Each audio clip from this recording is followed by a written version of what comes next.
Sorry, वो power issues के चलते आज थोड़ा सा लेट हुआ। तो आज का हमारा टॉपिक है कॉन्फिडेंस। तो जैसे कॉन्फिडेंस की बात आती है, आप देखेंगे कि जो जब विकार या कमजोरी की जब बात आती है, तो कमजोरी होती क्या है?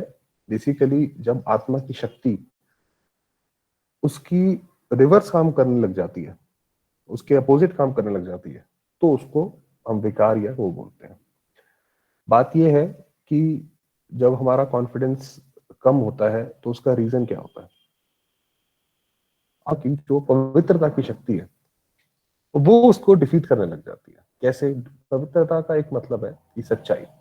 आत्मा जो है अपने अंदर सच्चाई ढूंढती है, और जब भी कोई ऐसी सिचुएशन आती है, अनफेवरेबल सिचुएशन या जो भी उसको हम बोलना चाहें, वहां पे भी आत्मा सच्चाई ढूंढती है। अब मान लीजिए कोई ऐसी सिचुएशन है, मान लीजिए मैंने पब्लिक के सामने बात करनी है। अब अंदर से अगर मेरे अंदर ये डर बैठा हुआ है कि पब्लिक के सामने बात करना डिफिकल्ट है, तो उस वक्त अगर मैं अपने आप को बोलूं कि नहीं नहीं मैं कर सकता हूँ, नहीं नहीं ऐसा तो हो सकता है, या ऐसी कोई भी चीज है, बाकी इसी के लिए है, तो आत्मा आपसे रीजन, आपका मन जो है आपसे रीजन मांगेगा, ऐसा क्यों है, कि आप कैसे कर सकते हो ऐसा। तो अपने आप को हम जस्टिफाई करते हैं, नहीं नहीं अरे मैं कर सकता हूँ, ये वो ऐसा ऐसा। तो इसी, और जैसे हम इसके दुनिया के बाकी के सॉल्यूशंस देखते हैं, तो हर एक के सॉल्यूशन कुछ ना कुछ शॉर्ट लिव्ड है। तो भगवान उसमें क्या बोलता है कि किस तरह से उसके वर्शंस इसमें काम आते हैं, अब उसकी उसकी चीज देखते हैं।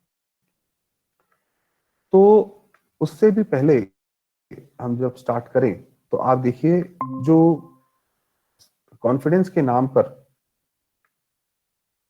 शास्त्रों में जिसके ऊपर बात करी गई है, वो सबसे ज्यादा बात की गई है हनुमान के लिए। ये हनुमान के लिए कहते हैं कि वो पहले उसको अपनी सारी शक्तियां भूली हुई थी, मगर जैसे ही वो जय श्री राम बोलता था तो उनको वो सारी शक्तियां प्राप्त हो जाती थी। बात यह है कि जय श्री राम तो बाकी भी सारे बोल सकते थे, जय श्री राम जो बाकी सेना थी वो भी बोल सकती थी, मगर उनमें से किसी के अंदर क्यों इतनी कोई शक्तियां नहीं आई? सिर्फ हनुमान के अंदर कैसे इतनी शक्तियां आ गई?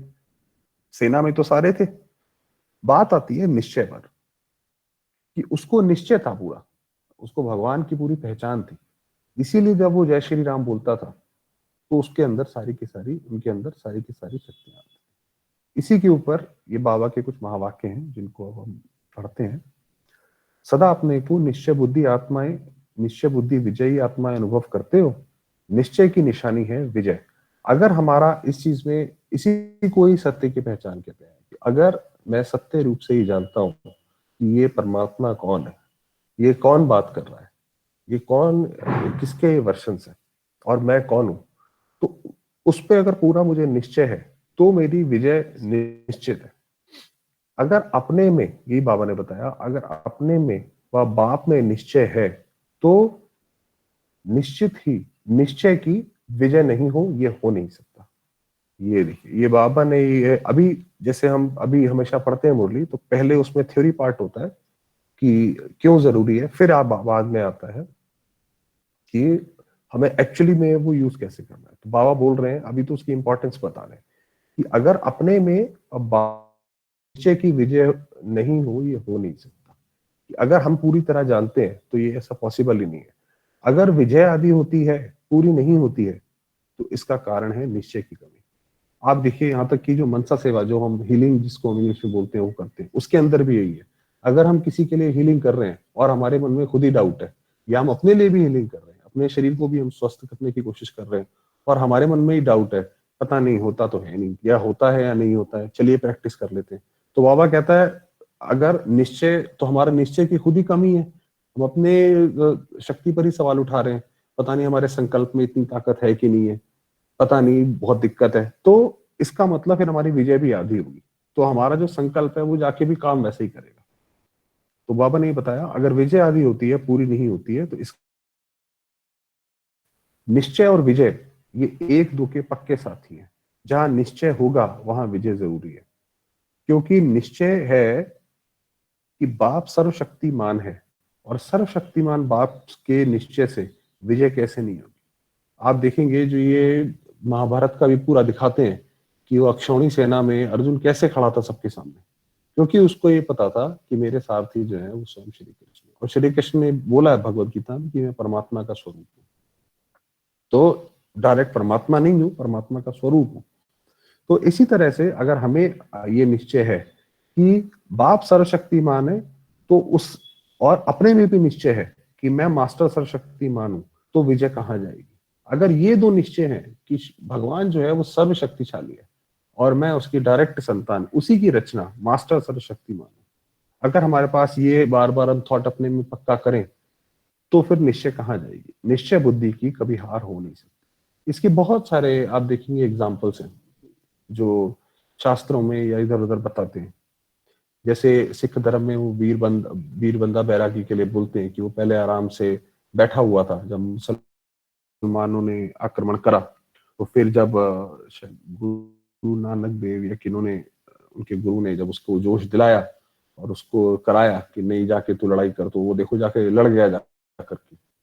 और कहते हैं कि उसको फिर अकेला वो जाके खड़ा हो गया। तो ये निश्चय कहां से आया कि मैं अकेला भी जीत सकता हूं, जब उसको ये विश्वास दिलाया गया कि भाई तुम सर्वशक्तिमान हो, क्यों नहीं कर सकते। निश्चय बुद्धि औरों को भी हार से छुड़ाने वाले होते हैं, स्वयं कैसे हार खा सकते हैं। तो विजय का फाउंडेशन है निश्चय। फाउंडेशन अगर पक्का है तो बिल्डिंग हिल नहीं सकती, निश्चिंत रहते हैं। अगर फाउंडेशन कच्चा है तो थोड़ा सा भी तूफान आएगा, थोड़ी भी धरनी हिलेगी तो भय होगा कि बिल्डिंग हमारी गिर ना जाए या क्रैक ना हो जाए। लेकिन फाउंडेशन पक्का होगा तो निर्भय रहेंगे।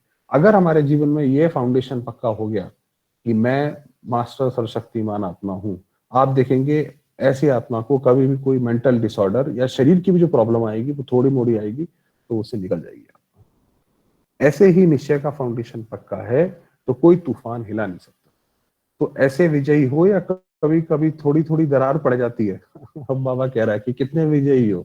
ऐसा तो नहीं है कि तुम अभी प्रैक्टिस करते हो और थोड़ी देर में परिस्थिति आती है तो दरार पड़ जाती है, हिल जाती है सारी बिल्डिंग।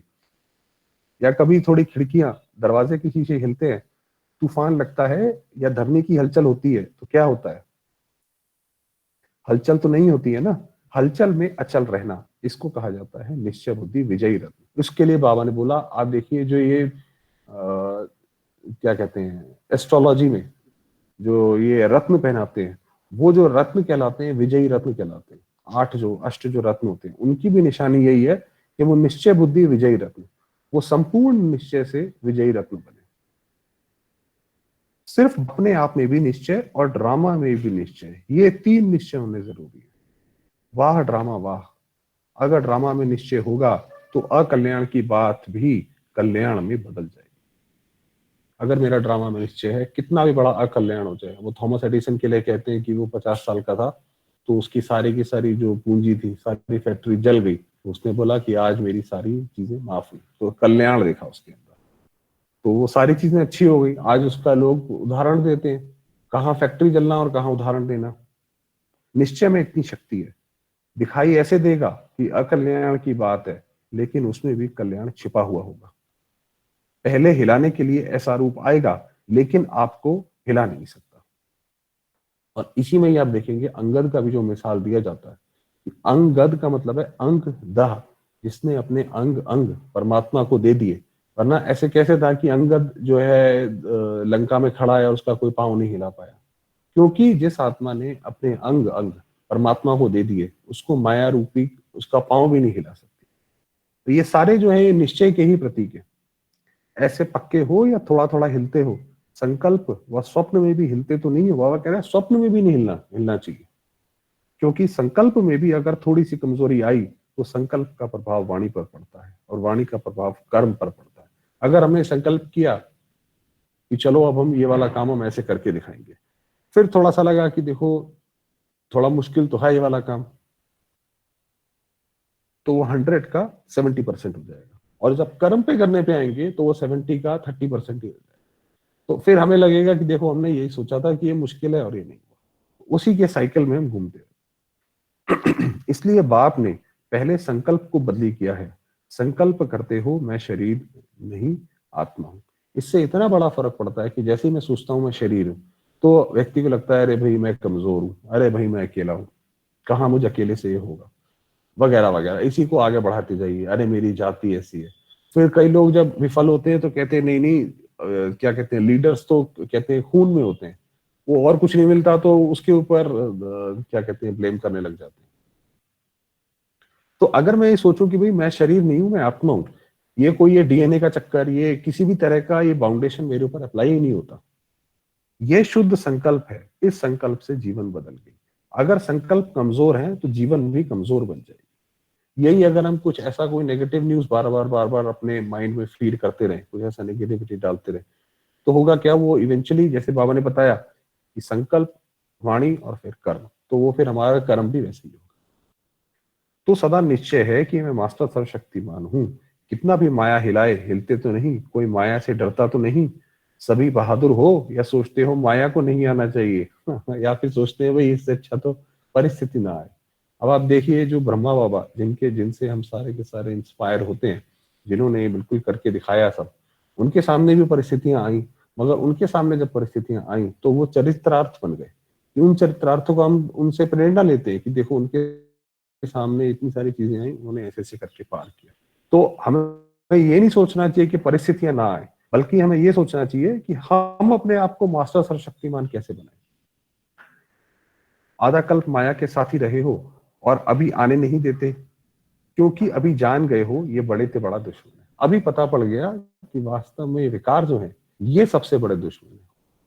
और कोई भी विकार वो सबसे बड़ी प्रॉब्लम यही क्रिएट करता है कि वो हमें शरीर के भान में ले आता है। तो हमें ये लगता है कि ये हमारे शरीर के ऊपर आघात है। कोई भी आप देखिए, चाहे काम विकार है, शरीर से ही स्टार्ट होता है। दुनिया में जितने आज ये रेप वगैरह हो रहे हैं, शरीर को लेकर ही हो रहे हैं। क्रोध है, वो भी शरीर से ही आता है कि इसने इसने मेरे बारे में कैसा कहा। अगर हम ये सोचे भाई ये भी आत्मा है, मैं भी आत्मा हूँ, ये आत्मा परवश है। क्रोध तो एक परवश स्थिति है, कोई शक्तिशाली स्थिति थोड़ी है। इसी तरह से आप देखिए मोह, अहंकार, अहंकार में भी यही है कि मैं इतना बड़ा आदमी हूँ, देखो इसने मेरी ठीक से इज्जत भी नहीं करी। तो फिर वो क्रोध, ईर्ष्या वगैरह वगैरह करके आते हैं। तो आप देखेंगे जितने भी ये विकार है वो सारे आते ही देह अभिमान से। तो पहले तो मालूम ही नहीं था कि माया क्या है। पहले तो मैं लगता था अरे काम क्रोध, इनसे ही तो दुनिया चलती है। वो तो काम के लिए तो कहते हैं वो स्ट्रेस बस्टर है, क्रोध के लिए कहते हैं तो बहुत जरूरी है। लोग के लिए जो अच्छा करता है उसको तो कहते हैं ये तो कितना होशियार है, देखो कितना पैसा बनाया है इसने, कितना स्मार्ट है ये। मोह के लिए कहते हैं देखो ये मेरा सच्चा प्यार है ना। तो आप देखेंगे पहले तो मालूम ही नहीं था। तो वो जैसे अंदर ही अंदर जैसे कैंसर होता है तो बिल्कुल लास्ट में पता पड़ता है। तो वो हमारे खाली करे जा रहे थे, हमारा कॉन्फिडेंस, सुख शांति सब खत्म करते जा रहे थे। तो माया जीत बनने का अर्थ ही है निश्चय बुद्धि विजयी। तो हर कर्म करने से पहले निश्चय पक्का हो। वैसे भी देखो अगर कोई ताकत वाला बहादुर नहीं होता है तो कोई भी काम करने के पहले कमजोरी का संकल्प करता है, कर सकेंगे, नहीं कर सकेंगे, होगा या नहीं होगा। ताकत वाले को यह संशय नहीं उठ सकता। अगर अगर हम ताकतवर हैं आत्मिक रूप से तो हमें ये संशय नहीं उठ सकता। ताकत वाले को, हाँ, उसे कहो ये भारी चीज उठाओ तो जल्दी उठा लेगा, कमजोर को कहो तो सोचेगा। कितनी बारी हम देखते हैं कि व्यक्ति जो शरीर से जो ये मानता है कि मैं शारीरिक रूप से कमजोर हूं, उसको लगता है देखो ये, वो पहले ही मन से हार मान जाता है और एज ए रिजल्ट वो चीज उसको प्रॉब्लम करती है। तो ऐसे सोच चलता है कि ये काम तो बढ़िया है लेकिन होगा या नहीं होगा। माया के अनेक स्वरूपों को जान गए, नॉलेजफुल बन गए। माया भी भिन्न भिन्न रूप से आती है, वह भी जानती है, 10 रूप से मुझे जान जाएंगे। तो राम जो है, श्री राम का दिखाते हैं कि वो रावण को एक काटते थे, दूसरा सर आता था, तीसरा सर। तो ऐसे ही माया है, जब हम एक उसमें जीत जाते हैं तो फिर वो दूसरे तरीके से आती है, फिर तीसरे तरीके से आती है। तो नया नया रूप धारण करती है। फिर कहते हैं मुझे तो ये पता ही नहीं था, ऐसे भी होता है क्या। लेकिन नॉलेजफुल कभी सोच नहीं सकता, वह जानता है। तो सभी निश्चय बुद्धि विजय हो। विजय जन्म सिद्ध अधिकार है, क्योंकि हम परमात्मा की डायरेक्ट रचना है। हमारा रचयिता कौन है? तो हमारे अंदर वो जो गुण है वो आत्मिक के नेचुरल स्वरूप है। और पवित्रता भी हमारा, सॉरी, विजय भी हमारा जन्म सिद्ध अधिकार है। जन्म सिद्ध अधिकार कोई छीन नहीं सकता। अच्छा, चलिए अब थोड़ी देर म्यूट लगा।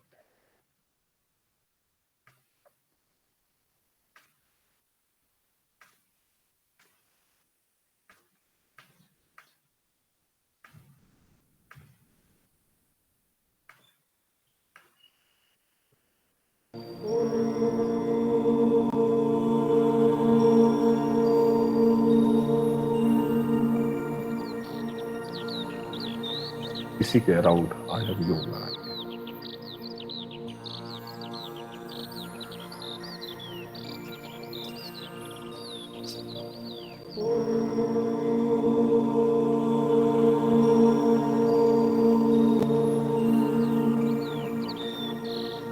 मैं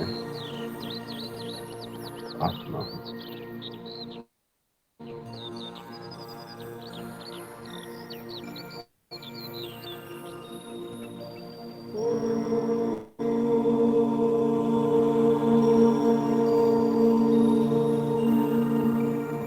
पॉइंट ऑफ लाइट, ज्योतिर्बिंदु स्वरूप।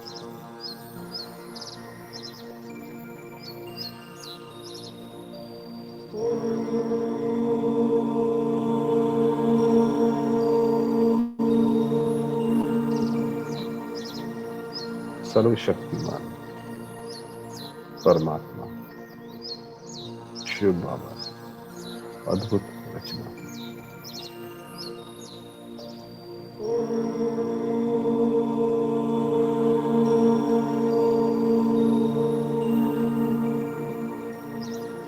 मैं आत्मा, जगमगाता सितारा, बेदाग हीरा।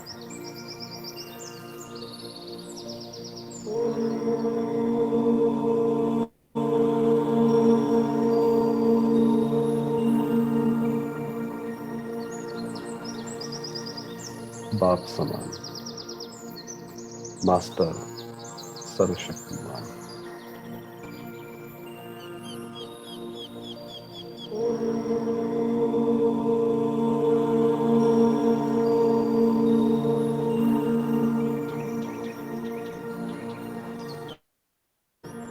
मेरा निज गुण शक्ति स्वरूप।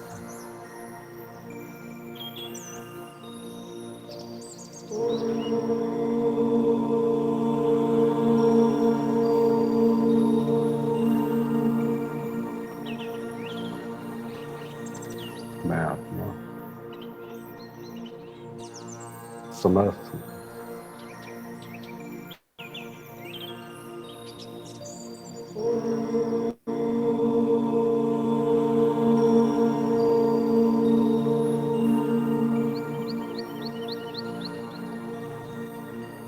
प्रकृति की भी रचयिता, मास्टर रचनाकार।